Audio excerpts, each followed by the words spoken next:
Hello everyone, this is Ankit. 22.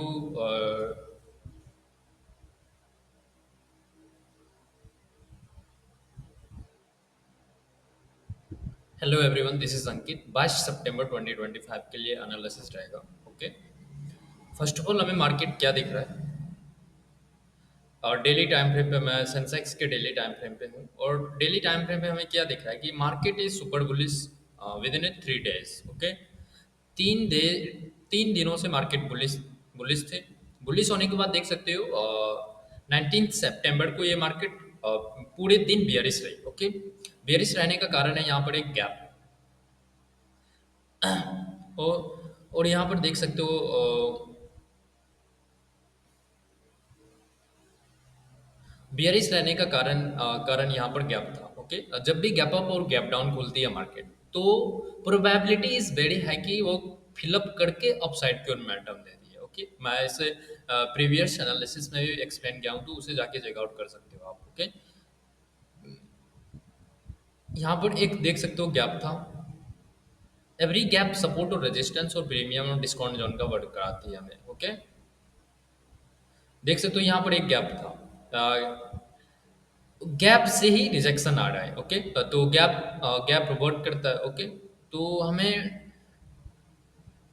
हमें market क्या दिख रहा है। मार्केट यहाँ लिक्विडिटी था, लिक्विडिटी भी स्वैप हुआ, लिक्विडिटी स्वैप हुआ, डबल बार लिक्विडिटी स्वैप हुआ और डबल बॉटम बनाते हुए, और डब्ल्यू पैटर्न जो वेरी फेमस पैटर्न होता है, डब्ल्यू पैटर्न क्रिएट करते हुए अपसाइड की ओर मोमेंटम दी। और यहाँ पर जितने भी रेजिस्टेंस थे और जितने भी यहाँ पर सेलर्स थे, सबको आउट किया और अपसाइड की ओर मोमेंटम दिया।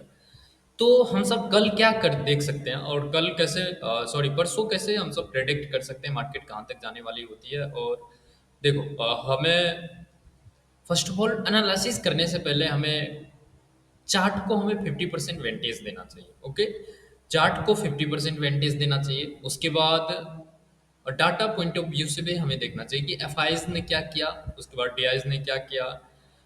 उसके बाद ओ आई डाटा देखते हैं। ओ आई डाटा का वेंटेज 25% होता है और एफ का वेंटेज 25, तो 100% हो गया। ओके, तो हम सब देख रहे हैं कि market is super bullish. Bullish होने के बाद एक कैंडल आया, कैंडल होने के बाद फिर से ये देख सकते हो वीक्स बनाते हुए अपसाइड की ओर मोमेंटम दे रही है। तो ये परसों के मार्केट में हम सब देखेंगे कि अगर मार्केट ये जो लेवल है, इस लेवल के ऊपर तो क्लोजिंग दी है। अगर मार्केट कल बुलिश रहती है और बुलिश रहते हुए अपसाइड की ओर मोमेंटम देती है, एक भी ग्रीन कैंडल 1 आवर के टाइम फ्रेम पे बनाती है, या फिर ये जो गैप फिलअप नहीं हुआ है, इस गैप तक भी मार्केट आ सकती है। ओके, अगर इस गैप को तोड़ती है, डाउन साइड की ओर मोमेंटम देती है, तो यहाँ पर एक भी सपोर्ट जोन नहीं है। ओके, तो सपोर्ट नहीं है, तो यहाँ तक हम जब टारगेट रख सकते हैं। ओके, बिकॉज यहाँ एक गैप था, और एवरी गैप सपोर्ट रेजिस्टेंस मैंने पहले बताया, एवरी गैप सपोर्ट रेजिस्टेंस का वर्क कराती है हमें। अब मैं 15 मिनट के टाइम फ्रेम पे आता हूँ। 15 मिनट के टाइम फ्रेम पे हमें क्या दिख रहा है कि मार्केट यहाँ पर एक छोटे से रेंज में मूव कर रही थी। ओके,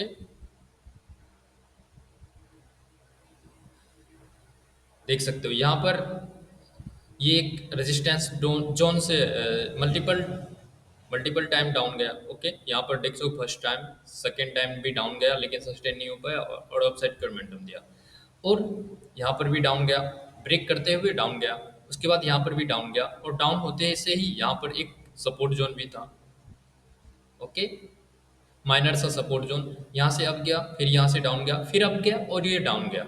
तो हमें 15 मिनट के टाइम फ्रेम पे एक रेंज में मूव करते हुए मार्केट दिखती है। ओके, यहाँ एक रेंज में मूव कर रही है। अगर मार्केट 22 सितंबर को अगर मार्केट ये जो एक राउंड नंबर है 82,700, इससे अपसाइड की ओर मोमेंटम देते हुए एक भी बुलिश कैंडल यहाँ पर बनाती है, बुलिश कैंडल बनाती है, हम सब बुलिश हो जाएंगे। ओके, क्योंकि हमें बड़े टाइम फ्रेम पे मार्केट बुलिश दिख रहा है। ओके, तो बड़े टाइम फ्रेम पे जो चल रहा है वही हमें देखना है। ओके, यहाँ देख सकते हो एक फर्स्ट फर्स्ट ऑफ ऑल यहाँ पर एक इम्पल्स मूव आया। इम्पल्स मूव होने के बाद यहाँ पर एक बड़े टाइम फ्रेम पे इसे हम करेक्शन मूव भी मान सकते हैं। ओके, इसे हम करेक्शन मूव भी मान सकते हैं, और मार्केट अगर यहाँ से इस जोन को तोड़ती है तो हम सब बुलिश हो जाएंगे। और ऐसे देख सकते बड़े टाइम फ्रेम पे मार्केट इस तरह मूव कर रही है। ओके, पहले इम्पल्स मूव आया, फिर करेक्शन, फिर इम्पल्स मूव। तो करेक्शन हमें रिट्रेसमेंट का वर्क कराती है। Correction means retrace. ओके, बड़े टाइम फ्रेम पे ये रिट्रेसमेंट का भी वर्क करेगा। अगर मार्केट यहाँ इस जोन को रिस्पेक्ट देती है, फिर से डाउन साइड की ओर एक रेंज में मूव करती है, तो हम सब बियरिश हो सकते हैं। बियरिश कहाँ होंगे? ये जो जोन है, मैं इसे डिलीट कर देता हूँ। आपका चार्ट जितना क्लियर रहेगा, आप ट्रेड करने में उतना आपको आसान होगा। ओके, तो कोशिश करो कि अपने चार्ट को ना पूरा क्लियर रखो, और प्राइस एक्शन रीड करने में आपको मदद करेगी। ओके, अगर मार्केट ये जो एक जोन है 80,560 का जोन है, अगर मार्केट इस जोन को तोड़ती है तो हम सब बेयरिश हो जाएंगे। और बेयरिश कहाँ तक हम सब टारगेट रख सकते हैं, या फिर इस गैप तक का टारगेट रख सकते हैं, या इस गैप के बीच में एक भी कोई मेजर सा सपोर्ट नहीं है तो यहाँ तक का टारगेट रख सकते हैं।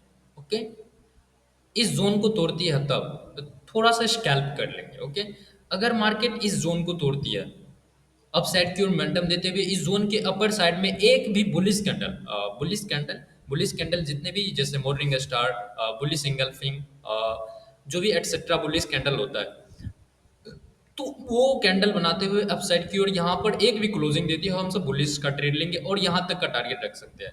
पहले ये जो मैं डेली टाइम फ्रेम पे मार्क किया, यहाँ तक का टारगेट रख सकते हैं, या फिर ये जो एक जोन था यहाँ तक का टारगेट रख सकते हैं। ओके, तो ये मैं बाय साइड के पर्सपेक्टिव से बताया, बायर्स के पर्सपेक्टिव से बताया। ओके, तो सेलिंग के पर्सपेक्टिव से भी बता दिया, अगर मार्केट इस जोन से नीचे डाउन साइड की ओर क्लोजिंग देती है तो इस गैप तक का टारगेट रख सकते हैं। अगर इसे भी तोड़ती है क्लोजिंग देते हुए तो यहाँ तक का हम टारगेट रख सकते हैं। अगर इसे भी देती है तो यहाँ तो प्रोबेबिलिटी इज वेरी हाई कि कल बुलिश गैप अप खुल सकती है। और वैसे मार्केट इज फ्रैक्टल, मार्केट कहीं भी जा सकती है, लेकिन हम सब एक डाटा और एनालिसिस के बेस पे प्रेडिक्ट कर सकते हैं मार्केट कहाँ तक जा सकती है। ओके, तो कल मार्केट क्या हुआ था कि कल के मार्केट में पहले डाउन गया, देख सकते हो डाउन गया।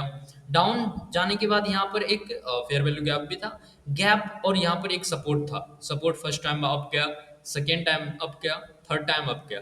फिर इसी गैप को लास्ट लास्ट 1 आवर 2 आवर के अंडर ही, तो ये देख सकते हो अपसाइड की ओर एक बहुत ही स्ट्रांग बुलिश कैंडल के साथ अपसाइड की ओर मोमेंटम दिया। तो प्रोबेबिलिटी इज वेरी हाई कि कल अब खुल सकती है, अब खुलने के बाद यहाँ तक का हम सब टारगेट रख सकते हैं, या फिर यहाँ पर एक प्रीवियस डे जो भी गैप था यहाँ तक का टारगेट रख सकते हैं। ओके, तो ये सेंसेक्स का एनालिसिस था। मैं कल संडे है और मैं कल संडे को निफ्टी का एनालिसिस बताऊंगा। ओके, तो अगर एनालिसिस अच्छा लगा हो तो आप चैनल को सब्सक्राइब भी कर सकते हो। और